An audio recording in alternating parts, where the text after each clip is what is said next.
बात करेंगे बुलेटिन की और सबसे पहले खबर आपके काम की है, इसलिए हम कह रहे हैं कि यात्रीगण ध्यान दीजिए। रेलवे ने 1 जून से 200 यात्री ट्रेनें चलाने की मंजूरी दे दी है। इनकी बुकिंग अब से कुछ ही देर में शुरू होने जा रही है। इन ट्रेनों में 73 ट्रेनें मेल एक्सप्रेस हैं, 5 ट्रेनें नॉन एसी दुरंतो हैं, 22 ट्रेनें जन शताब्दी हैं। भोपाल में भी अप डाउन की 26 ट्रेनें रुकेंगी, जबकि 2 ट्रेन भोपाल हबीबगंज से ही शुरू होंगी। आपको बता दें कि जनरल डब्बे में बैठने के लिए भी आपको रिजर्वेशन करवाना होगा। ट्रेनों का किराया सामान्य रहने वाला है, लेकिन अगर आप जनरल कोच के लिए टिकट ले रहे हैं तो आपको सेकंड क्लास का भुगतान किराए का करना होगा। इन 200 ट्रेनों के लिए अधिकतम 30 दिन पहले आप टिकट बुक करवा सकते हैं। इससे पहले ये समय सीमा 120 दिनों की थी, लेकिन अब 30 दिन पहले आप टिकट बुक करवा सकते हैं। इनमें आरएसी और वेटिंग लिस्ट भी बनेगी, लेकिन बहुत ध्यान रखिए कि आपका अगर टिकट कंफर्म है तो ही आप यात्रा कर पाएंगे। अगर आपके पास कंफर्म टिकट नहीं है, आरएसी है या वेटिंग है, तो उसके कंफर्म होने का इंतजार करें।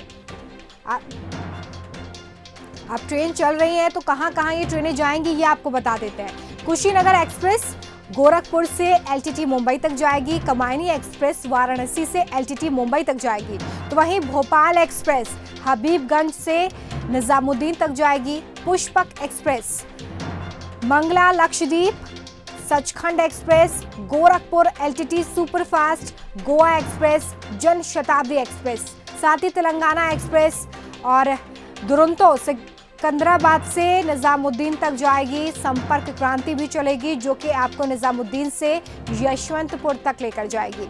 एपी एक्सप्रेस नई दिल्ली से विशाखापट्टनम के बीच चलेगी। तो वहीं निजामुद्दीन से कुछ और ट्रेनें, जो कि दुरंतो ट्रेनें होंगी, 5 ट्रेनें, वो चलाई जाएंगी।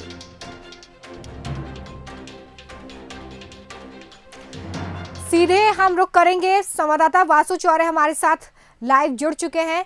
वासु, आपसे कुछ ही देर में, मतलब 10 तो अब बज ही गया है, बिल्कुल बुकिंग जो है वो शुरू हो गई होगी।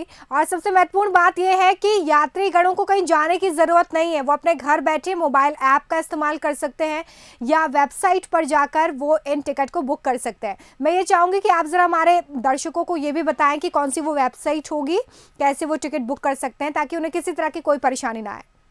बिल्कुल रोमिता, देखिए आज एक बहुत बड़ी राहत का दिन है। जो 2 महीने से लॉकडाउन चल रहा था और इस लॉकडाउन के चलते भारत की लाइफलाइन यानी कि इंडियन रेलवेज बंद थी, लेकिन अब 1 तारीख से जो 200 ट्रेनें हैं वो शुरू होने वाली है। पूरे देश भर के अलग अलग शहरों से होकर गुजरेंगी। जो लोग पिछले 2 महीने से अलग अलग जगहों पे फंसे हुए थे लॉकडाउन के चलते, उनको अपने घरों तक पहुंचने के लिए कोई साधन नहीं मिल पा रहा था, उनके लिए ये बहुत बड़ी राहत की खबर है। आज से रेलवे ने अपनी जो ऑफिशियल साइट है irctc.co.in उस पर बुकिंग चालू कर दी है। लोग अपनी ट्रेन की टिकटें बुक करा सकेंगे और अपने गंतव्य स्थान तक पहुँच सकेंगे।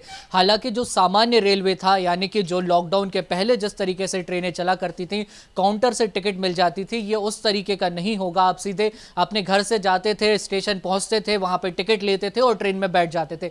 इस तरीके की ये व्यवस्था नहीं होगी। कोरोना इफेक्ट के कारण काफी कुछ तस्वीर बदली हुई नजर आएगी और आपको केवल ऑनलाइन ही टिकट बुक करनी होगी। आपका रिजर्वेशन होगा, आपकी टिकट कंफर्म होगी, तभी आप यात्रा कर सकेंगे। और जब आप स्टेशन पर पहुंचेंगे तो आपकी स्क्रीनिंग होगी और जो तमाम कोरोना लॉकडाउन के जो गाइडलाइंस है उनका पालन किया जाएगा और उस के साथ सोशल डिस्टेंसिंग को मेंटेन करते हुए आपको अपना सफर करना होगा। हालांकि अभी बड़ी बात यह है कि जो रेलवे की ऑफिशियल साइट है उस पर बुकिंग शुरू हो गई है, तो हम कोशिश करते हैं कि किस तरीके से टिकट बुक हो रही है अपने दर्शकों को बताने की, ताकि वो भी अगर अपने घरों से टिकट बुक करना चाहे तो आसानी से कर सकें।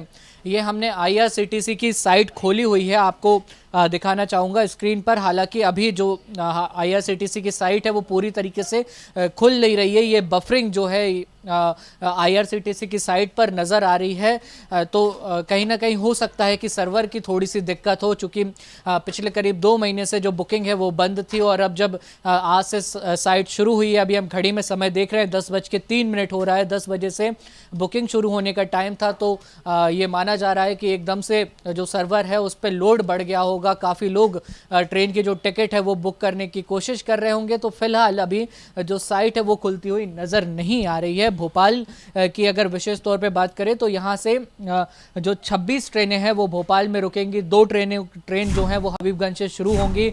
जो भोपाल के हबीबगंज से जबलपुर तक जनशताब्दी ट्रेन जाती है, वो जनशताब्दी ट्रेन भी शुरू होने वाली है। इससे जो अप डाउन करने वाले लोग थे और जो भोपाल के आसपास के शहरों से भोपाल में आकर काम करते थे, रोजाना अप डाउन करते थे, उनको बड़ी राहत मिलने वाली है। और हम लगातार कोशिश कर रहे हैं कि जो IRCTC की साइट है irctc.co.in, जिसके जरिए टिकट की बुकिंग होनी है, वो खुल जाए तो हम यहाँ पे देखेंगे, टिकट बुक करने की कोशिश बिल्कुल करेंगे। वासु, उसका इंतजार हम करते हैं। जैसे ही साइट जो है खुलेगी हम अपने दर्शकों को दिखाएंगे, लेकिन इस बीच कुछ और गाइडलाइंस भी हैं जिसका आपको पालन करना होगा। वासु इससे आपको रूबरू करवाएंगे। वासु, कुछ और गाइडलाइंस भी हैं क्योंकि ये लॉकडाउन वाला सफर है, तो ऐसे में बहुत सारा जो सफर का नियम है इस बार बदल दिया गया है। तो कौन सी बातें यात्रियों को ध्यान देनी है जब वो सफर करें या सफर से पहले जब वो स्टेशन पर पहुंचेंगे, तो क्या गाइडलाइंस होंगी उनके लिए? बिल्कुल रोमिता, जैसा हम बात कर रहे थे कि ये जो तस्वीर है रेलवे की, लॉकडाउन के बाद रेलवे शुरू हुआ है। आप इतिहास उठा के देख लीजिए, आज़ादी के पहले से और आज़ादी के बाद से भी अब तक रेलवे कभी इतने समय के लिए बंद नहीं हुआ। देश में इमरजेंसी लगी, बड़े बड़े आंदोलन हुए, लेकिन 2 महीने के लिए रेलवे कभी बंद नहीं रहा। पूरी तरीके से यातायात ठप पड़ गया। बहुत सारी ज़रूरी चीज़ों की सप्लाई रेलवे के माध्यम से होती थी और साफ तौर पर रेलवे को ही भारत का जो लाइफलाइन है वो कही जाती है। और इतनी बड़ी रेल व्यवस्था शायद ही दुनिया में कहीं और हो। तो जब ये लॉकडाउन के बाद एक बार फिर रेल पटरी पर लौट रही है, रेल के पटरी पर लौटने का सीधा मतलब है कि जिंदगियां पटरी पर लौट रही हैं। तो लेकिन ये तस्वीर बदली हुई होगी क्योंकि कोरोना एक बहुत बड़ी महामारी, बहुत बड़ी बीमारी जिससे पूरी दुनिया लड़ रही है, उसको हमें जब रेल पे हम सफ़र करेंगे तो उसका बेहद ध्यान रखना, बेहद सावधानी रखना ज़रूरी हो जाता है। तो जब आप घरों से निकलें तो मास्क पहन के निकलें, अपने साथ सैनिटाइज़र ज़रूर रखें। इसके साथ जो भी तमाम तरीके की जो दवाइयाँ हैं, मेडिकल इक्विपमेंट्स हैं, वो ज़रूर आप साथ में रखें। बिल्कुल, ये तमाम सावधानियां जो आपको ध्यान में रखनी है। वासु आपको इसके बारे में बता रहे थे कि कौन सी महत्वपूर्ण सावधानियां आप बरत के निकलनी है आपको, क्योंकि ये लॉकडाउन वाला सफ़र है, इसलिए यात्रीगणों को ध्यान देने की ज़रूरत है। और देखिए, अभी हो सकता है कि सर्वर डाउन होने की वजह से आप टिकट बुक ना कर पा रहे हो, लेकिन घबराइएगा नहीं क्योंकि सर्वर डाउन हो सकता है। थोड़ी देर बाद ये वेबसाइट एक बार फिर से शुरू होगी। सर्वर जैसे ही आता है वैसे ये वेबसाइट शुरू होगी और आप यहाँ पर जाके टिकट बुक कर सकते हैं। आप इसके लिए मोबाइल ऐप का भी इस्तेमाल कर सकते हैं, लेकिन अपने जहन में ये चीज़ रखिए कि टिकट काउंटर पर कोई टिकट नहीं मिलने वाला है। सब कुछ आपके मोबाइल ऐप पे या वेबसाइट पर ही बुक होगा।